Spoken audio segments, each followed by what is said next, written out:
কাজ করে আওয়ার টাইমে আমার বন্ধু ফোন দিছে, তাই তুমি কই? আমি বললাম আমি যাত্রা পারি। কয় তুমি থাকো টাইম পাসে, আমরা আইতাছি। আমি বললাম আচ্ছা। তারপর ওরা আইলো, সবাই তো গোলাগুলি করতেছে, আমরা এটির মধ্যে থাকবো না, আমরা এক জায়গায় আড্ডা মোড্ডা দিব, আড্ডা মোড্ডা দেওয়ার পরে বাসা বাড়ি যাবো। আমি বললাম আচ্ছা। তো লাস্টে আমরা রোড পার হইতে আসি থানার সাইড দিয়ে, যাত্রাবাড়ি থানার সাইড দিয়ে।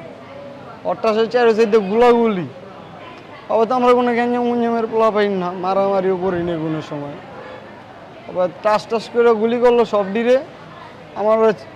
আমি আর আমার লগে আরেকটা শুয়া সব দৌড়ে পালাই আছে। আমরা দুজন বাড়ে পড়ে দিলাম। আবার ওরে গুলি করলো, গুলি করার সাথে সাথে ওই মাটিতে পড়ে বললো। আমি চেপে দিলাম গাছ থেকে, অত 2 হাত দূরে দিলাম গা, যে ওরা গুলি করছে পুলিশ যেয়ে বোগা। তারপরে আমার হচ্ছে আমি তাও লাস্টে ভাই আমার একটু পানি খাওয়া, লাস্টের লেগে আমি পানি আনলাম, ওরা পানি খাওয়াইতেছিলাম হাতে ঘুরে। পরে খাওয়ানোর সাথে সাথে দেখলাম পুলিশ টুলিশ কেউ নেই আশেপাশে।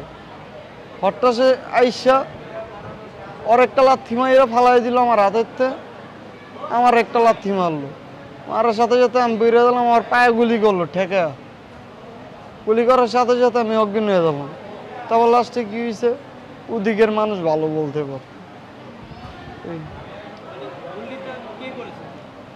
সাদা প্যান্ট পরা ছিল আর পুলিশের মতো একটা শার্ট ছিল আর মাথায় হেলমেট ছিল।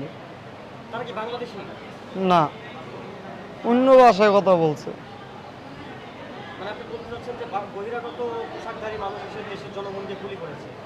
ঠেকে আমি এটা অন্য ভাষায় বলতেছিল। তাহলে লাস্ট টাইম আর কোনো হুঁশা ছিল না, আমার ছুঁয়ে বলছে।